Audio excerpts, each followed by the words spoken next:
All right, good morning. Really cool to have you here. Happy Friday. I hope your week has been going well. This week has been filled with lots of energy, lots of students to meet and stuff, but I sure appreciate all of you being here now today. And again, if you have questions on anything, doesn't have to be Chem 221 related, let me know because I'm excited to have you here. I think it's going to be a great term, all that kind of jazz. For those of you in Friday, oh boy. See, I've got Friday on the brain tumor. I need to just correct that. Yeah, exactly. That's what it is. No. Monday is our lab, our next lab. And so Monday at 1:10 is when things will be due. So this Monday, 1:10 p.m., you'll turn in the 8 bottles lab, unless you've done so already. Problem set 1 is going to be up. Now, you'll have that ready, but you won't turn that in right away. We will go, we'll do some of the problems like on the chalkboard. We'll do some of them. I'll show you the answers. We'll talk about them. I want you to ask questions on them. You'll self-correct problem set 1 before you turn it in. And just as a reminder, you miss like 5 problems on the problem set. It's okay, all right? This is a learning time for you. I want you to self-correct your work, show how you maybe could get the answer next time, stuff like that. And if you turn that in with corrections, awesome, full credit, no problem at all. Quiz number 1 follows. Quiz 1 will have some information from problem set number 1. To get ready for it, there is a sample quiz in the companion and online. I encourage you to check it out for several reasons. Number 1, it gives you a sense as to what the actual quiz 1 will be like. And number 2, you can actually practice quiz number 1. The answers are given to practice quiz 1, so you can kind of see like how you're doing and stuff. Those are all ways just to get you ready for quiz 1. When you take quiz 1, you can definitely have a periodic table. You can bring a page of notes, double-sided, 8.5 by 11. Make sure everything is handwritten, all right? Staple it to the back of quiz 1. We'll be good to go. And then after that, we'll go upstairs to 2507, do the density in-class lab. There is a density in-class and a density online version. So make sure that you have the in-class version because we're doing it in class. All right, it's not the web-based version. Should be pretty cool. Any questions on any of that kind of jazz? Yeah. Okay. So on Wednesday, we left off with this example. We're trying to find the density of a piece of copper.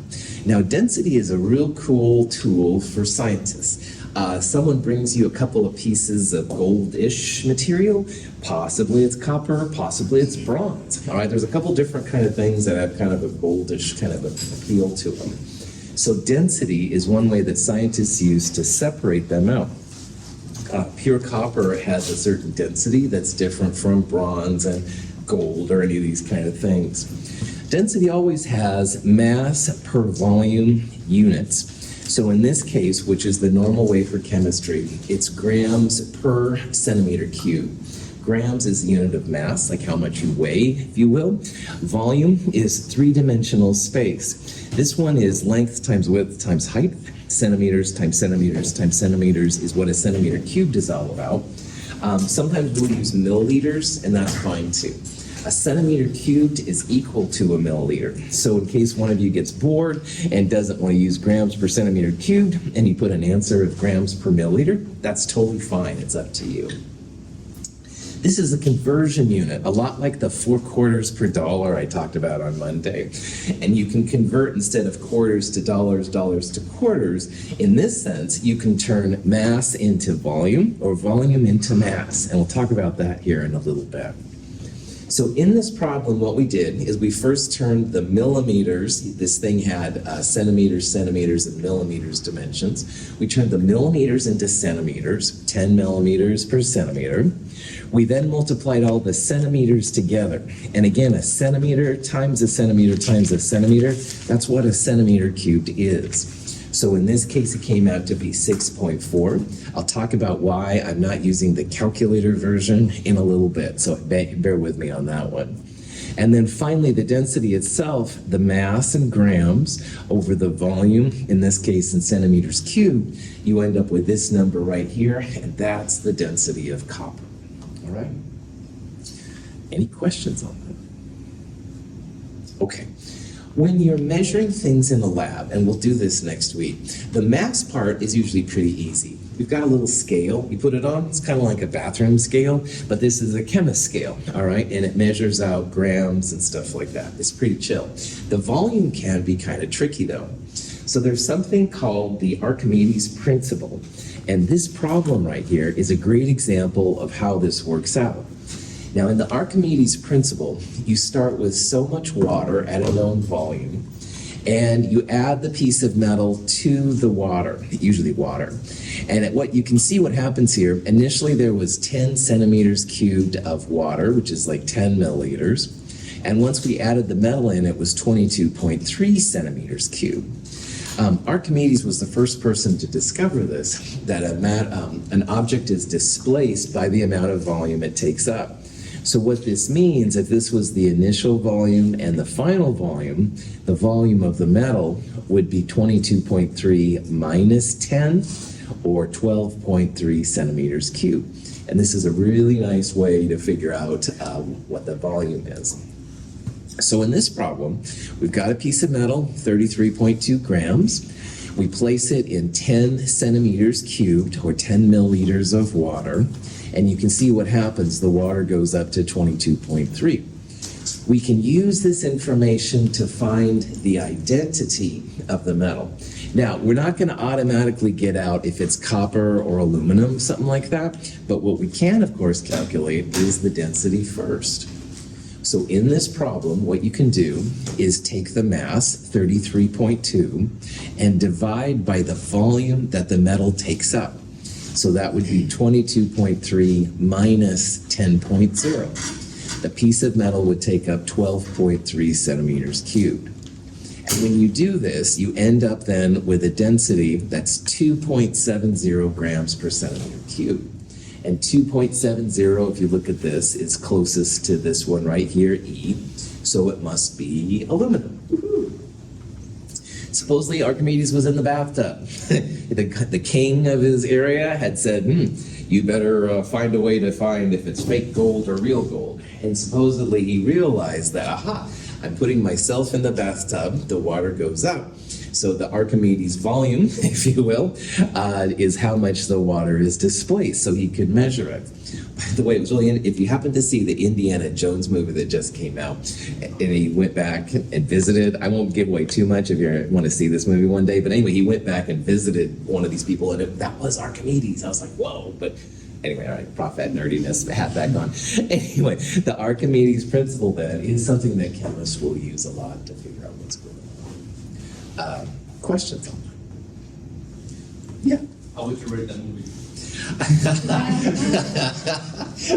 You know, I've had a lot of debates with a lot of people on it. So first of all, I like the fourth Indiana Jones, the UFO one, the best. And a lot of people don't like that one, so I'm gonna let you know. That being said, then I think this is the second best movie. I really did like it, all right? But a lot of people like the classic ones. You decide what's right for you. And if you hate it, I apologize. Questions? You don't. Okay, right on. It's a very fun movie and stuff. So. As a chemist, if you have something that floats on water, you can't use water for the Archimedes principle because the object has to be totally immersed in the liquid in order to see the volume change. But as a chemist, we're not limited to water, all right? We could use, for example, olive oil. Olive oil is a lot denser than water. You just need something that's going to sink. So in case you had something that floated and you changed the solvent to maybe olive oil, gasoline, something like this, and if you can get your object to sink, you'll be good to go. I cough sometimes because this may be something you'll be seeing soon. Yeah. Isn't there like a little bit solution of water and gasoline? You just mentioned gasoline. If you mix it with water, like, if you let gasoline sit for a while, some of the solvents and water just separate. Yeah, you'd want to use a pure solvent probably for this one, all right? So don't use a mixture of gas and water. They don't mix very well. But if you use pure gasoline, or in my chemist world, we used to use pentane, which is a kind of a gasoline substance, no problem. But you're not limited to just water. Okay, good. Other questions? All right. All elements and all compounds for that matter have a density, all right? This is just a graph that shows the different densities of the elements. Notice how the most dense elements are right around osmium and iridium. And people are always debating which one is more dense. For a while it's osmium, they think, and then sometimes it's iridium. These over here are very, very small. These are the non-metals. We're going to see that a lot of those are actually gases and stuff, and it's very difficult. And also some of the newest elements, which would be basically all the ones that aren't showing right there, we don't even know, all right? They're still so new, they don't know the density and stuff to any kind of degree of certainty. Density is important though, because it doesn't matter how big of a sample you have, the density will be the same. So here's styrofoam and here's brick. Now the reason why brick, if you try and hit it so intense, there's lots and lots of atoms per unit volume. But if you have something like styrofoam, there's a lot of gaps between the atoms. So styrofoam, of course, doesn't feel the same as brick by any means. It's quite different. So this is called an intensive property. It just means it doesn't matter how much of the sample you have, you're going to have the same results. Density is definitely this way. Boiling and melting points are this way too. You can have a little bit or a lot. They should have the same values. A lot of the things we use in chemistry though are extensive. That just means it does depend on how much. So if you want to know the mass in grams, yeah, it's going to matter if you have a little bit or a lot. And volume as well, all right? If you have a little volume versus a big volume, obviously it's different. So if you hear intensive or extensive, which we won't use a lot, but if you do hear them intensive, it doesn't matter how much you have. Extensive means it does matter. Here's an example of how you can use density for different calculations. Now remember, density is a relationship between the mass in grams and the volume in centimeters cubed. So in this case, we're going to try and find the mass, all right, grams, of 95 milliliters of volume. So this is like our 8 quarters to dollars example, where we used the 4 quarters per dollar to turn quarters into dollars. Well, this isn't as exciting as that. This is volume to mass, and we're going to use this conversion unit right here. And on all of these problems, dimensional analysis, whatever you start with, that unit's going to go in the bottom, because you want a unit to cancel out. Now, a centimeter cubed and a milliliter, like I babbled earlier, is the same kind of unit. So you're welcome to write this as 13.6 grams per milliliter, and that's totally fine. So let's use the density to find out how much mass we have in 95 milliliters of mercury. Now, this is really important. A centimeter cubed is described as exactly equal to 1 milliliter. Now, milliliters and liters and microliters and stuff are usually used for liquids. Centimeters cubed are often used for solids. So if you're measuring like so much sodium chloride, which is a solid, you'd probably use centimeters cubed. But if you're measuring out your coffee consumption of the day, you'd probably use milliliters. You get bored, you want to flip them? No problem. It's just that's the convention. And 1 centimeter cubed and 1 milliliter are the same. So in this case, I'm going to turn right away milliliters into centimeters cubed. All right, I'm not even going to convert, I'm just going to automatically do it because they are the same. And if we have 95 centimeters cubed and the density is 13.6 grams per centimeter cubed, notice once again, starting unit, you've got to get rid of it. So put it on the bottom, all right? Any of these conversion factors, you can flip upside down. You can have 1 centimeter cubed per 13.6, or in this case, 13.6 per centimeter cubed. So we're going to get rid of that centimeter cubed. Centimeter cubed over centimeter cubed is just equal to 1. That unit goes away, and the only unit left over is grams. So when you multiply these together, you get 1.3 times 10 to the third. Again, I'm doing some weird things to the math. We'll talk about that here in a little bit. This would be 1,300 grams. If you're curious what it is in pounds, and we live in the good old US of A, where pounds and Fahrenheit and all these kind of things are still around, no problem. It's easy to do. There are 450 grams in a pound of material. So notice here then, I have grams I'm starting with. I want grams on the bottom. Grams over grams cancels out. You've got just pounds, which has the symbol LB. So that comes out to be 2.9 pounds of mercury. What is kind of interesting here, a can of pop is 355 milliliters, I think. So 95 would be roughly a third of a can, and it weighs almost 3 pounds. Mercury is very, very heavy and stuff. It feels a lot different if you've ever dealt with it. So. Any questions? Cool. Here's another thing showing the volume again. A centimeter cubed, like I said, is centimeters times centimeters times centimeters. So graphically, if we had a perfect cube where everything was 1 centimeter width, height, length, that's what a centimeter cubed is. And there's also meters cubed, and this is a decimeter cubed. The important part for us is that a centimeter cubed and a milliliter are the same. Now, those of you that take physics, sometimes they use decimeters cubed, which is not something chemists usually do. A decimeter is equal to a liter. And there are some reasons sometimes why a meter cubed is used. Anyway, no problem. In my chemistry world, this is the key to figure out all those parts. If you know that a milliliter and a centimeter cubed are the same, you should be good to go. So. Oh, yeah, this Doctor Strange thing, I couldn't help it. It feels like this is magic and stuff like that. But again, this is kind of silly to have in there. In Doctor Strange's thing, there's a gallon, a pint, quart, cup, and stuff like that. I still feel that metric is a lot easier and stuff than all of these things. And I feel that these are easier to figure out than how many pints are in a quart, stuff like that. But anyway, that is just another option. And some of you are more attuned to the arcane arts than I am, so maybe it's easier for you too. So, all right, temperature.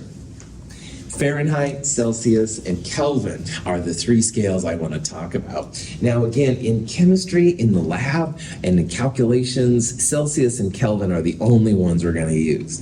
But again, you turn on the news this morning, say high of 55 today or whatever, it's going to be Fahrenheit. So I would be remiss in not talking about how to convert these to Fahrenheit, because maybe that's what you're used to. Now, Fahrenheit started, and he had 0 and stuff like that is the coldest temperature possible. So in his world, 0 Fahrenheit was apparently as cold as they could get. And of course, that's been blown away now many, many times. Celsius came along and thought, let's have 0 and 100 for where water freezes, 0, and 100 for where water boils. And that proved to be super efficient. Well, Kelvin came along and realized there was a place where matter should, in theory, stop, all right? All matter has some movement if you're above 0 Kelvin. But Kelvin based that scale on the Celsius scale, which is really nice. So as a practical level, when we're in the lab, we'll always record things in Celsius. It's a real convenient scale, all right? We don't usually go below 0 or above 100 Celsius, all right?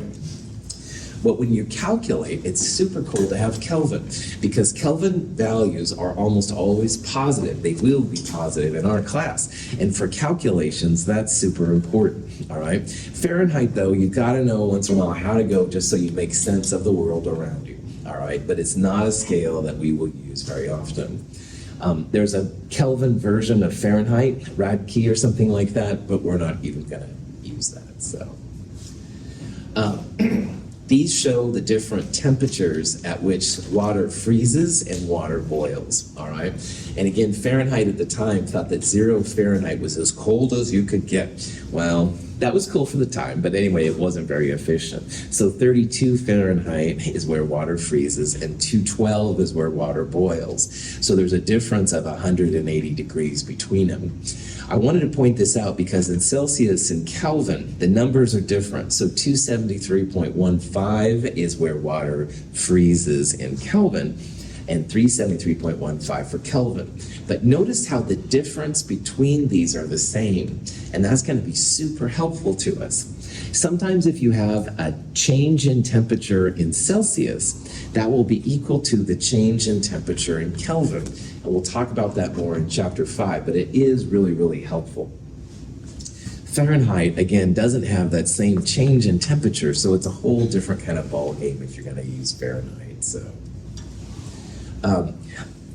another thing about Kelvin. Kelvin in our class will never be negative. Now, people, especially in physics, talk about the potential for negative kelvins, and that's kind of exciting stuff, honestly.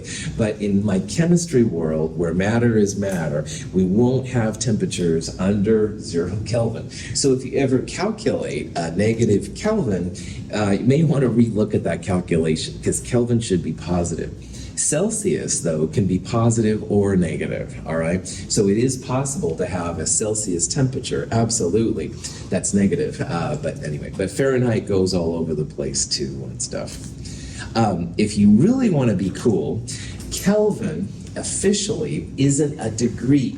So like we can have like 20 degrees Celsius or 100 degrees Fahrenheit. But Kelvin technically is not degrees.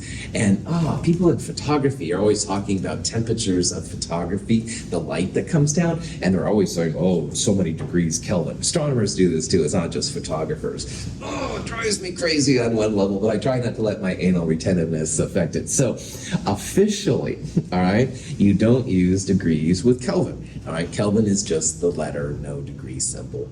If you write a degree up there, it's not the end of the world, but technically, Kelvin is special, I guess. I like this one, this little foxtrot. He says, oh, well, have a cookies in a 350 degree oven, and he wonders if 350 is Fahrenheit or Celsius. Fair question. In Canada, it might be Celsius. US of A, probably Fahrenheit and stuff like that. Anyway, and then Kelvin, which would be a whole different ballgame. And then he brings up the fact that a circle is 360 degrees, and he goes, oh, don't be silly and stuff. It just shows how you have to know what you're talking about before you get into different things. So, yeah, there's lots of different degrees running around. And I know, keep my day job. All right, to go Celsius to Kelvin, Kelvin to Celsius will be really important. All right, and this 273.15 number is a number you must know. All right, now remembering that Celsius can be negative and Kelvin won't, you will add this number to your Celsius temperature. So Celsius plus 273.15 will always give you a positive Kelvin. And if you have Kelvin, of course, you would just subtract 273.15 from it to get the Celsius temperature. So this would be a good thing to put down on your page of notes if you're not familiar with it. I do want you to know the 0.15. We'll talk about that here in a little bit too. Temperature of the body, roughly 37 degrees Celsius. So if you wanted to know what that was in Kelvin, you would add 273. Now, I'm not putting the 0.15. I'll explain that in a little bit. I'm also adding a dot right there. This is all part of our sig figs discussion coming up, so hang on. But for right now, just take it as a leap of faith. Our body is about 310 Kelvin, and I'll explain the dot. I'll explain why we're not using 0.15, all that kind of jazz here in a little bit. Liquid nitrogen, super cold, froze Terminator 2, the bad cop guy. Anyway, if you're curious what that was in Celsius, liquid nitrogen 77 Kelvin, so that's very cold.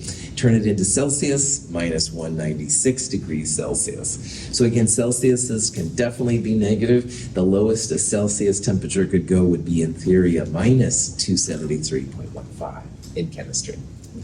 Now, good old Fahrenheit, though, does pop in once in a while. All right, and I just want you to know how to do this. We're not going to do a lot of it.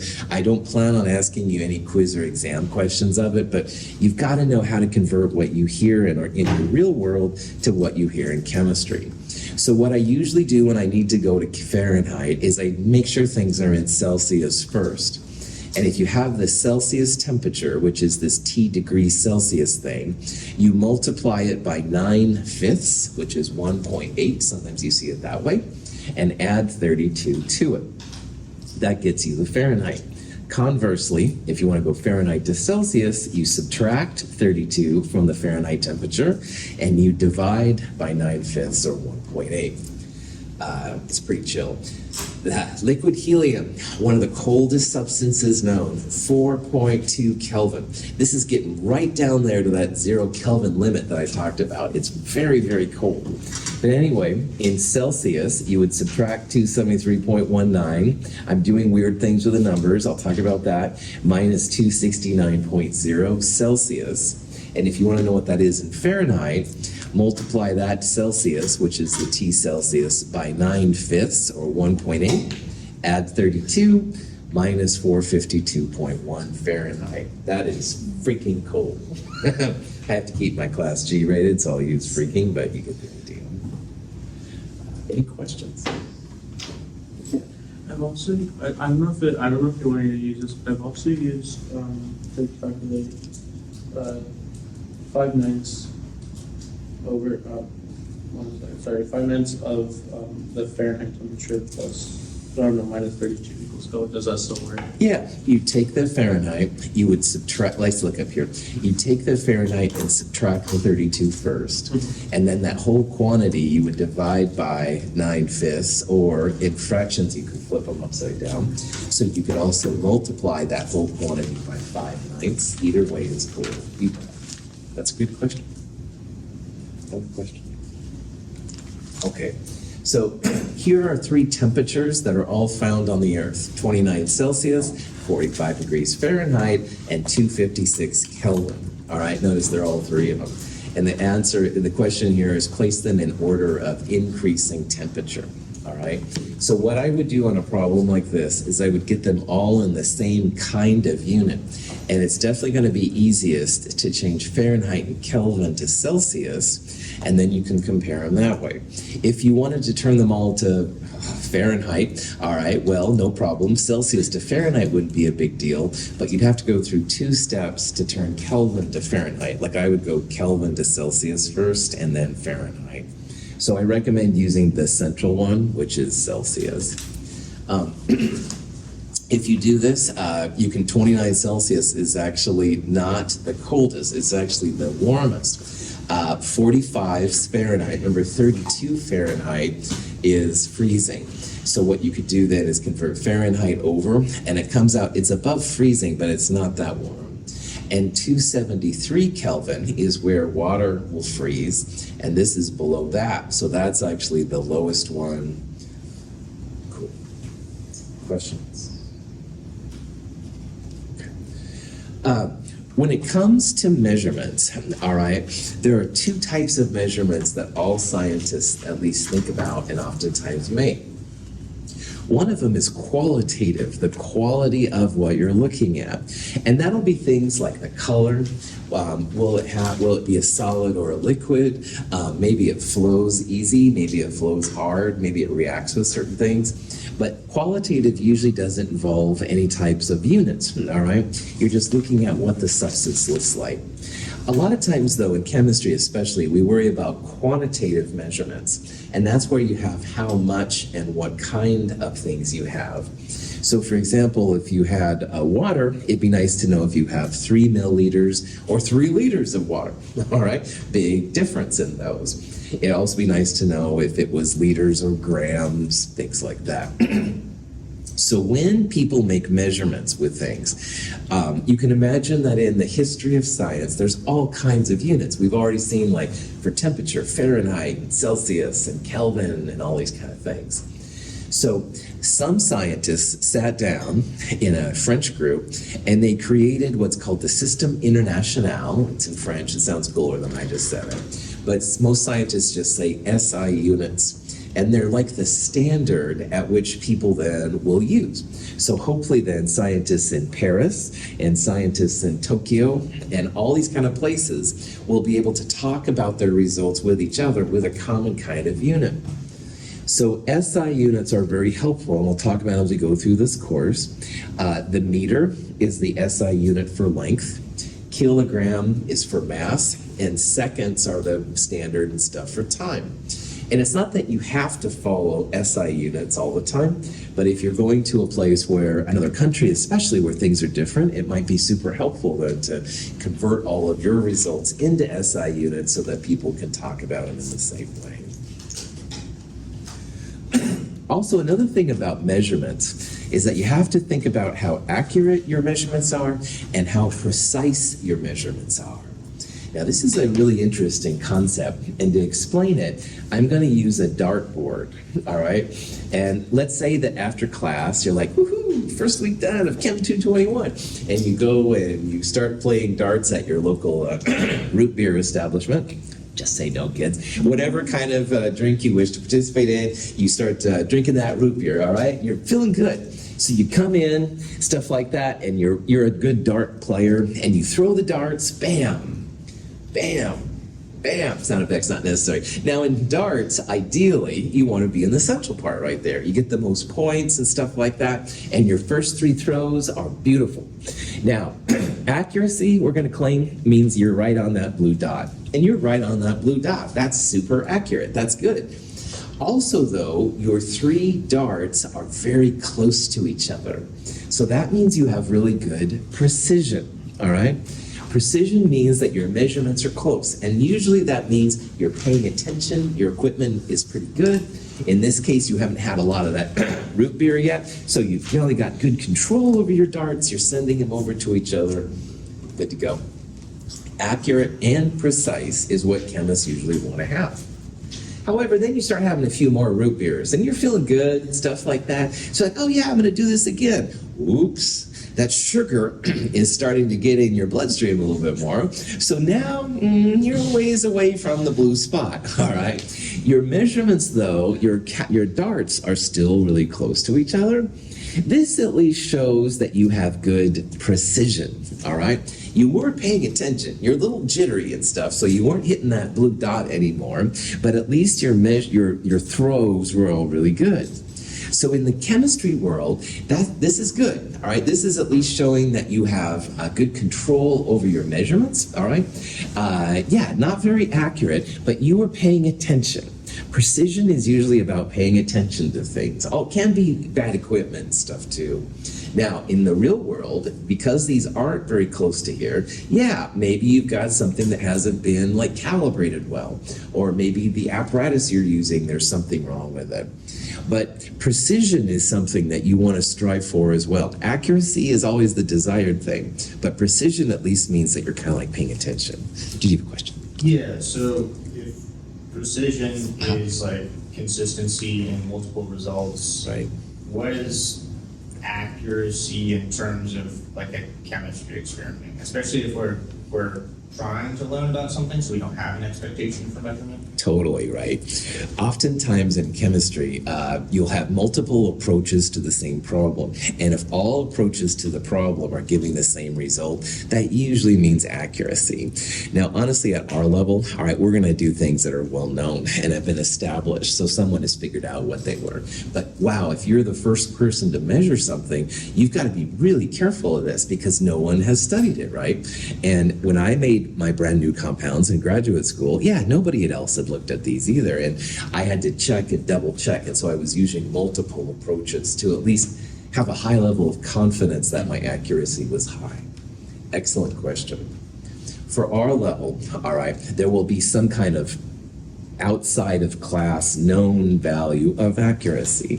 So we don't have to worry about that. But wow, if you're like a research chemist, oh yeah, definitely you should pay attention to stuff like this. Good call. All right, so your friends are giving you crap that you hardly hit the side of a board, right, and stuff. No problem. So a couple of extra root beers later, you decide to try it again. And you're like, oh man, I'm so high in sugar now. So whoa, there's one that's high. Oh, there's one on the left and oh, one on the right.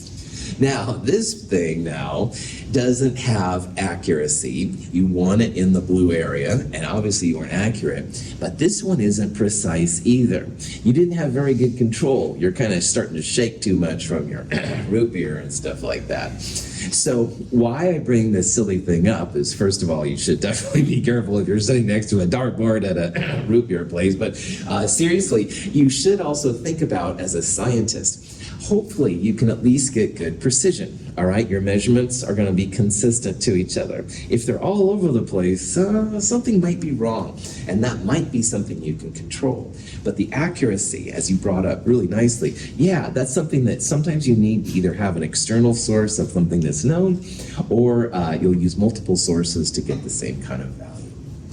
So experiments themselves, we think about not just how accurate we are, but we also want to know how close they are to each other, which shows that we're doing a good experimental procedure. So. Now, we have ways to mathematically figure out how accurate and precise we are. Accuracy in chemistry is usually measured in something called a percent error. So if you know what a value is, say, for a density, you can compare your experimental density to the known value of the density and find a percent error. We'll do that sometimes in some of our labs. Another thing we can do is to measure the precision, is measure something called parts per thousand. And parts per thousand is kind of related to average deviation if you've taken math before.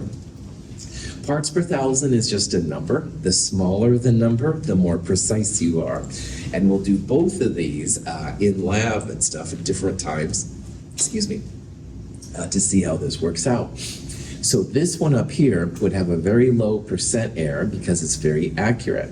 And it would also have a very low parts per thousand number because, again, those three darts are very close to each other. This one right here would have a low parts per thousand, very precise, but it wouldn't have a very good percent error. And this one wouldn't have a good percent error or a good parts per thousand.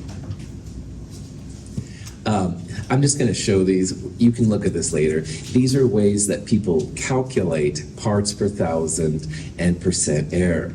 And you might have seen standard deviation used in some of your math classes, and this is a cool way too. We will do this in lab later, all right? Not right now. It's going to take us a couple labs to get there. But when we get there, you can refer back to it. And just remember in the back of your head, parts per thousand is for precision, percent error is for accuracy, and they can be really good. But again, don't worry right now. Questions on anything?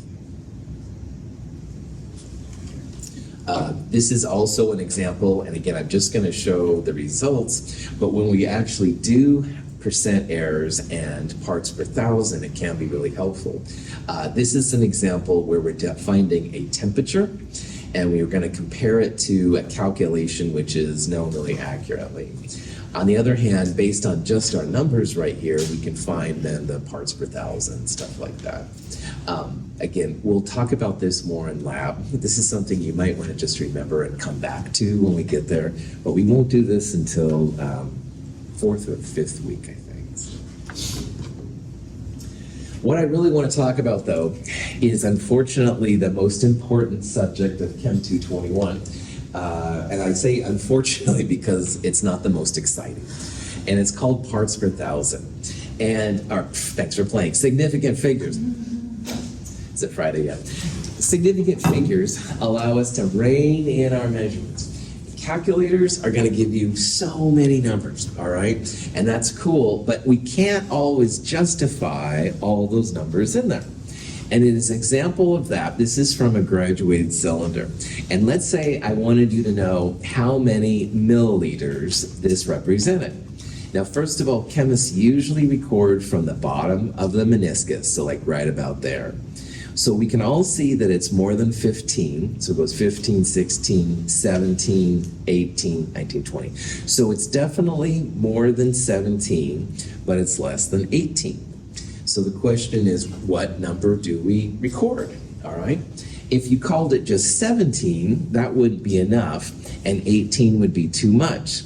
So then you probably want to go a little bit further. In between, you would have tenths of a milliliter. So is this like 17.5, 17.4, 17.6? Do you just call it 18? So significant figures are a way to rein in sciences so that we all record the same thing. There's always a bit of uncertainty in a measurement, all right? Even if we did this digitally, the last digit almost always goes up and down a little bit. We'll look at this in the scales on Monday. So significant figures is just scientists' way to figure out how many numbers we can represent. It is the most important concept of Chapter 1 and arguably of Chem 221. And if you spend some time kind of knocking sig figs down so you understand them, you'll do so well, all right? We'll use this all the way through Chem 223. It's not the most exciting concept in the world, I won't lie, all right? But it is really important because chemistry is so experimentally driven, we've got to have good rules for keeping things under control. So, in the world of sig figs, significant figures, you always record so many digits that you know exactly, plus one additional estimated digit.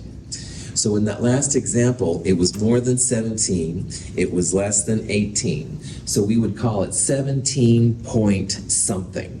And probably everybody in here would have a slightly different number for it, all right?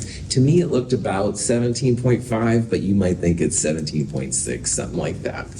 That last digit, which is the doubtful digit, all right, is always uncertain. It's the best guess digit. We know the 17, but we're not too sure on that last one. So you can think about it as having a plus or minus whatever the position is of it. All of those digits, though, the 17 and that extra one, all of those are significant figures. It's just the last one we've got a little uncertainty in. So the total number of sig figs in that problem would be 3 sig figs. The 1 and the 7, and whatever you call that last digit. And again, each one of us in this room might be a little bit different right there, and that's okay. So in this slide right here, we've got the number of sig figs, all of the known numbers plus 1 that's a little uncertain. And the uncertain one is called a doubtful digit, but it is a significant figure. It is going to count. So these are some examples. 65.07, I would call this as 1, 2, 3, 4 significant figs, and the doubtful digit is always the last one. So that's the 7. That's the hundredths place value right there. This number right here has a whole bunch of significant figures. 5, 4, 7, 0, 3, 1, 8. 7 significant figures. And the last one will be the 8 right there. That's the doubtful digit. Now in chemistry, we fight for sig figs, all right? You don't want to lose them. You also don't want to make them up, though, if you can't justify them. So that's why knowing these things are super important.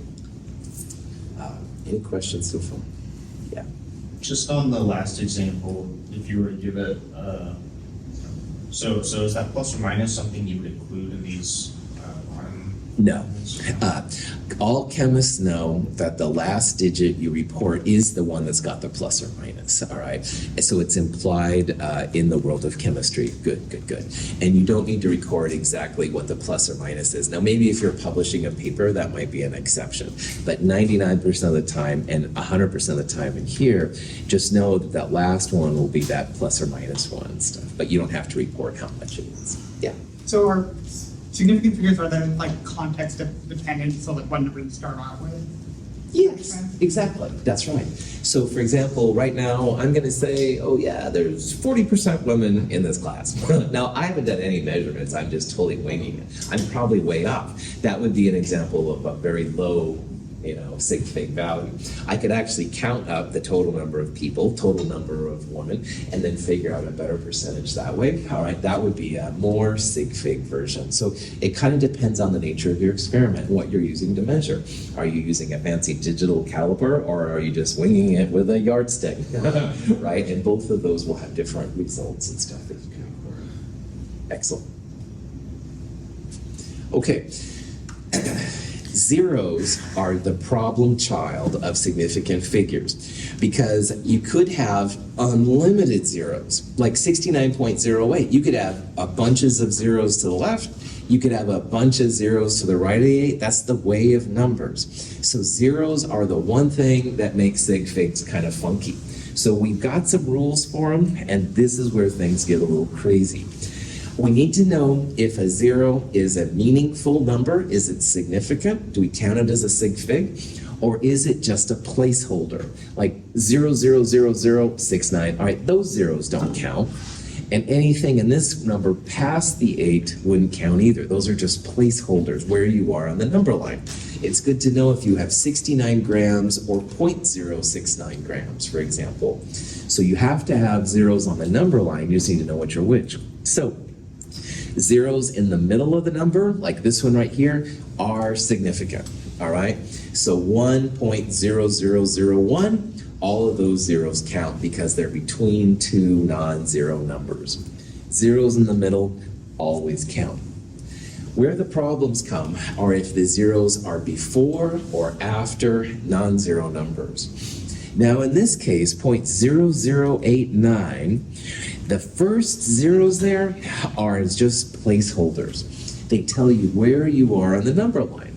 If you have 0.0089 grams, that's a lot different than 89 grams, all right? So you need to know where the magnitude of your number is. So zeros after the dot, but before non-zeros don't count, all right? So this means this number has two sig figs, the 8 and the 9.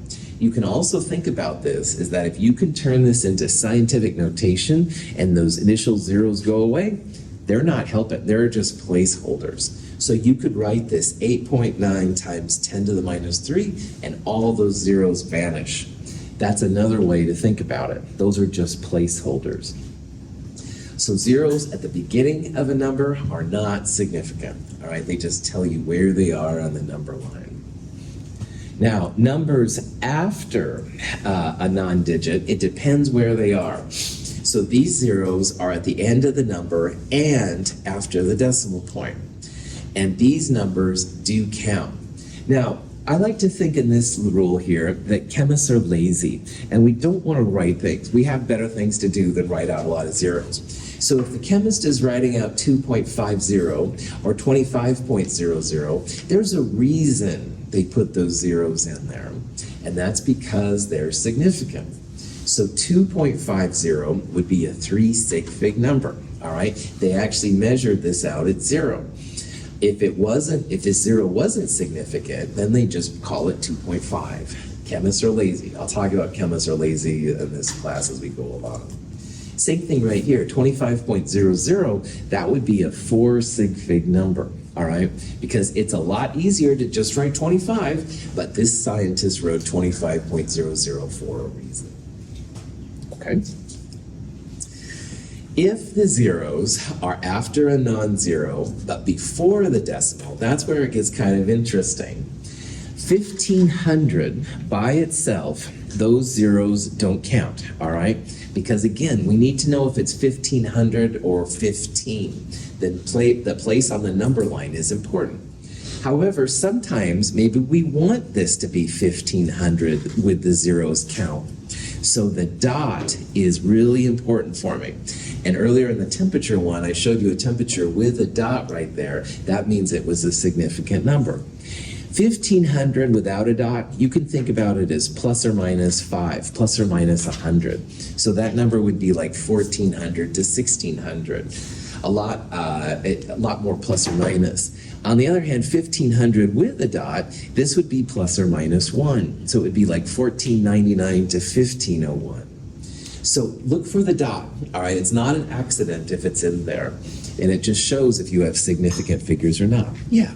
If you were to write both of these in scientific notation, the first one you could write as 1.5 times 10 to the third, and the other one you'd have to write as 1.500. Yes, well done.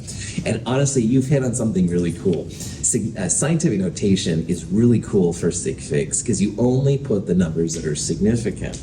And so, yeah, in this case, you'd have 1.500 times 10 to the third. Well, this would be just 1.5 times 10 to the third.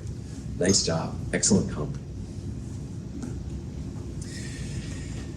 Some conversion factors are exact. So for example, in money, 4 quarters is always equal to $1. And in science, there's a lot of these too. So for example, 60 seconds is always 1 minute, and 10 millimeters is always 1 centimeter.